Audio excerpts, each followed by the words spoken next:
कहते मित्रों, आपको अपने YouTube channel learn with Kamlesh Gupta, मैं हूं कमलेश गुप्ता और मैं आज भारत के ऐसे महान व्यक्तित्व के विषय में आपसे चर्चा करने वाला हूं जो बचपन से समाज के कुरीतियों को झेले, जो बचपन में समाज के तमाम प्रताड़ना को झेले, जो अपने परिवार के आर्थिक तंगी से जूझते हुए भी और विषम परिस्थितियों को जूझते हुए भी वह व्यक्ति सिर्फ और सिर्फ अपने गांव क्षेत्र में ही नहीं बल्कि इस देश और पूरे विश्व के लिए प्रेरणा स्रोत बने। व्यक्तित्व हैं भारत निर्माता, भारतीय संविधान के निर्माता, भारत रत्न डॉक्टर भीमराव अंबेडकर जी। डॉक्टर भीमराव अंबेडकर जी का पूरा नाम था डॉक्टर भीमराव रामजी अंबेडकर। अब इनके नाम की मैं चर्चा करूं मित्रों, तो इनके नाम में 3 लोगों का नाम जुड़ा हुआ है। पहला नाम है भीमा, जो भीमा इनकी माँ का नाम था और वहां से भीमराव हुआ, और राम जी जो इनके पिताजी के नाम से था, और अंबेडकर शब्द जो आप देख रहे हैं, यह अंबेडकर एक ब्राह्मण शिक्षक थे जिन्होंने अपना अंबेडकर टाइटल इन्हें दिया था। तो इस प्रकार से इनके नाम में ही 3 लोगों का नाम छिपा हुआ है, माँ, पिता और ब्राह्मण शिक्षक यानी गुरु का। प्रिय मित्रों, अब देखते हैं कि इनका जन्म कहाँ हुआ था और कब हुआ था। तो अंबेडकर जी का जन्म 14 अप्रैल 1891 को महू, जो वर्तमान में मध्य प्रदेश में है और उस समय ब्रिटिश प्रांत का मध्य भारत हुआ करता था, वहां पे इनका जन्म हुआ था। और एक हिंदू धर्म जाति में इनका जन्म हुआ था, जो उस समय इनके बिरादरी को अछूत माना जाता था। और इनके माता का नाम भीमाबाई मुरवादकर, पिता के नाम रामजी सकपाल, और इनके पिताजी ब्रिटिश सेना में कार्यरत थे और अपने कार्यों के बदौलत यह उस सेना के सूबेदार जैसे पदों पर भी आसीन हुए। इनकी पत्नी की बात करें तो ये इन्होंने 2 शादियां की थी। पहला शादी जब हुआ तो वह बहुत कम उम्र में ही हो गया। जब यह 15 वर्ष के थे तभी इनका शादी हुआ रमाबाई से, और रमाबाई का भी उम्र बहुत कम था और यह काफी दिनों तक इन लोगों का संगत नहीं चल पाया, और मात्र 37 साल के उम्र में 27 मई 1935 को रमाबाई का मृत्यु हो जाता है। जब रमाबाई का मृत्यु हुआ उसके बाद फिर अंबेडकर जी दूसरी शादी करते हैं, और वह शादी करते हैं शारदा नामक के एक ब्राह्मण लड़की से, जो बाद में शारदा का ही नाम सविता अंबेडकर पड़ा। यह ब्राह्मण परिवार की थी और काफी अंबेडकर जी से प्रेम करती थी, काफी अंबेडकर जी का सम्मान करती थी। अंबेडकर जी 14 भाई बहनों में 14वें नंबर के संतान थे अपने माँ बाप के, यानी सबसे छोटे थे। जब बात करें हम इनकी डिग्री की, तो इनके पास लगभग 32 डिग्रियां थी, जो कि वर्तमान में भी असंभव है। एक इतना क्वालिफाइड व्यक्ति जो प्रत्येक क्षेत्र में विज्ञान हो या कला संकाय का विषय हो, पॉलिटिक्स हो, इकोनॉमिक्स हो, इत्यादि विषयों में इन्होंने महारत हासिल की हुई थी। अब बात करते हैं इनके प्रारंभिक शिक्षा का। प्रारंभिक शिक्षा इन्होंने कहां से प्राप्त किया और क्या क्या कुरीतियों को झेला, क्या क्या बुराइयों को उन्होंने झेला, ये चीजों का मैं अभी चर्चा करने जा रहा हूं। देखिए, ये प्रारंभिक शिक्षा सतारा गवर्नमेंट हाई स्कूल से 1900 में एडमिशन हुआ इनका, और इस विद्यालय में ये पढ़ना चालू किए। चूंकि उस समय एडमिशन भी इनका नहीं हो पाता, क्योंकि यह दलित समुदाय के थे और छोटे जाति में पैदा होने के नाते ऐसे लोगों को शिक्षा लेने का भी लगभग अधिकार नहीं था, क्योंकि समाज से इनको अछूत की भावना से या बुराइयों भरे नजरों से लोग देखते थे। तो ये बात होता है, इनके पिताजी चूंकि ब्रिटिश सेना में थे, इसके कारण इनका इसमें एडमिशन हो गया। एडमिशन होने के बाद जब अंबेडकर जी पहले दिन अपने क्लास में जाते हैं, पढ़ने जाते हैं विद्यालय में, और सीधे क्लास में चले जाते हैं।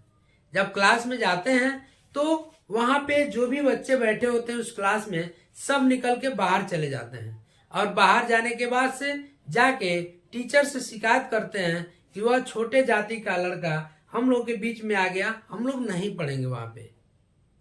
फिर टीचर आते हैं और अंबेडकर जी को बाहर कर देते हैं और कहते हैं कि तुमको पढ़ना है तो क्लास में नहीं पढ़ोगे, क्लास से बाहर यानी गेट के पास बैठ करके पढ़ोगे। साथ ही साथ मित्रों ये भी है, स्कूल से उन्हें कुछ बैठने के लिए भी नहीं दिया जाता है। अंबेडकर जी अपना बोरा या जो भी बैठने की सामग्री होता है घर से लेके जाते हैं, वहां पे बैठते हैं, फिर लेकर के आते हैं। यहाँ तक कि उनको उस विद्यालय में नल से पानी पीने में भी दिक्कतें होती थी। वह अपने हाथ से चला के नल का पानी नहीं पी सकते थे। उसके लिए चपरासी उनको लाता और पानी गिराता और वहां से उस पानी को वो पीते। चपरासी जिस दिन नहीं आता उस दिन वैसे ही यह प्यासे रह जाते थे, घर से पानी पी के जाते थे और फिर घर पे आते थे। अब समझिए, आप अंदाजा लगाइए कि कैसे विषम परिस्थिति में उन्होंने अपनी पढ़ाई पूरी की। फिर उसके बाद से बात करते हैं, उसी दौरान एक ब्राह्मण शिक्षक जिनका नाम था महादेव अंबेडकर, जो इनकी योग्यता, इनकी क्वालिफिकेशन और इनके अंदर छिपी हुई प्रतिभा को देख करके इनसे काफी लगाव हो गया था। मित्रों मैं बात करूं, वह ब्राह्मण शिक्षक जब उच्च जाति के तो थे, लेकिन जहां अन्य उच्च जाति के लोग इनसे दुराव रखते थे, इनसे दूरियां बनाते थे, वहीं यह महादेव अंबेडकर जो ये शिक्षक थे, इनसे नजदीकियां बढ़ाए। यहाँ तक कि अपने घरों पे भी भोजन कराने का जिक्र आता है कि इन्होंने कराया। और उसके बाद से यह अपना नाम दिए अंबेडकर, अपने नाम से इन्होंने इनके नाम में ऐड किया अंबेडकर। तो ये अंबेडकर यह जो नाम मिला वह इस ब्राह्मण शिक्षक की वजह से मिला और इन्होंने अपना टाइटल उनको दिया। प्यारे मित्रों अब देखते हैं कि इसके बाद से यह स्नातक की डिग्री कहां से लिए। स्नातक करने के लिए इसके बाद से यह जाते हैं एल्फिंस्टन कॉलेज मुंबई में ही। और एल्फिंस्टन कॉलेज मुंबई में स्नातक जब कर रहे होते हैं तो उस समय इनका विचार रहता है कि मैं संस्कृत पढ़ूं, लेकिन संस्कृत इनको नहीं पढ़ने दिया जाता, यह कह करके कि संस्कृत पढ़ने का अधिकार आपको नहीं है, इस पे सिर्फ ब्राह्मणों का अधिकार है। लेकिन इनके पास लगभग 9 भाषाओं का ज्ञान था, 9 भाषा इनको आता था। इसके बाद से यह जब स्नातक कर रहे होते हैं तो बगल में ही पार्क रहता है, पार्क में जाते हैं, वहां पे बैठ के पढ़ रहे होते हैं। एक व्यक्ति मिलते हैं वहां पे जिनका नाम रहता है दादा केलुस्कर। दादा केलुस्कर पार्क में जाते हैं, 2-3 दिन जाने के बाद से देखते हैं ये लड़का वहीं बैठ के पढ़ रहा होता है। दादा केलुस्कर कहते हैं कि यहाँ पढ़ रहे हो, यहाँ तुम्हारा ध्यान बट रहा होगा, क्यों नहीं तुम लाइब्रेरी में पढ़ते हो।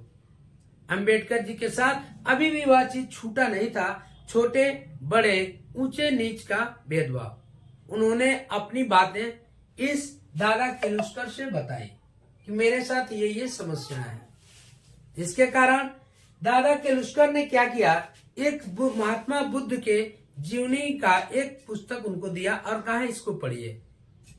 अंबेडकर जी उसको भी पढ़ लेते हैं और इसके बाद से फिर दादा केलुस्कर देखते हैं इनकी प्रतिभा को, और प्रतिभा को देखते हुए दादा केलुस्कर उस समय जो एक बड़ौदा के गायकवाड़ ये रियासत था, उसके गायकवाड़ रियासत के सयाजी से मिलते हैं।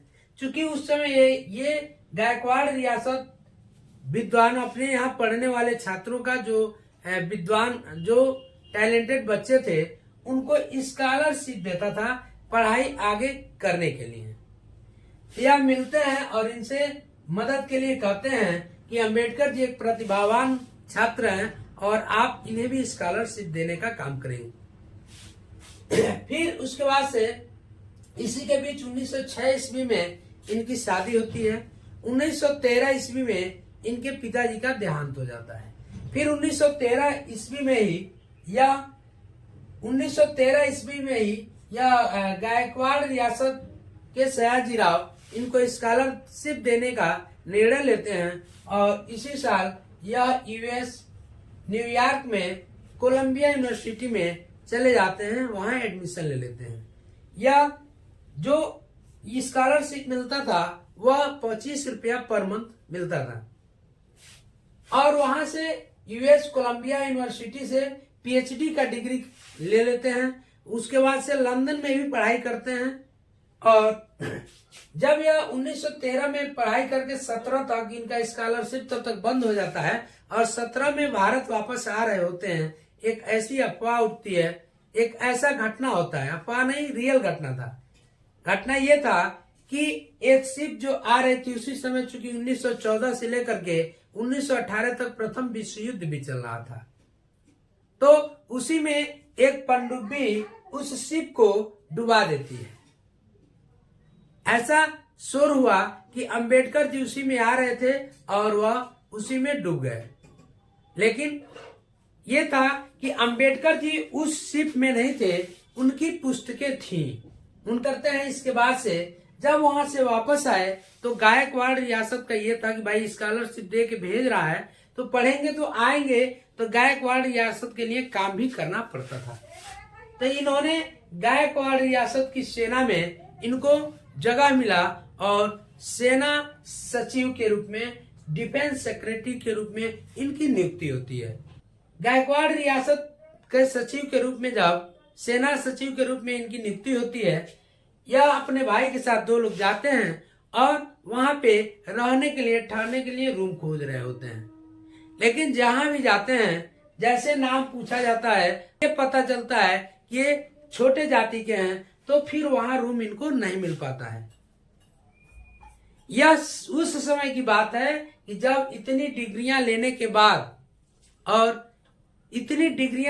बाद और गायकवाड़ सेना के बड़े पद पे रहने के बाद भी उनको नहीं मिल पा रहा था, सिर्फ और सिर्फ इसलिए क्योंकि वह दलित समुदाय के थे, छोटे बिरादरी के थे।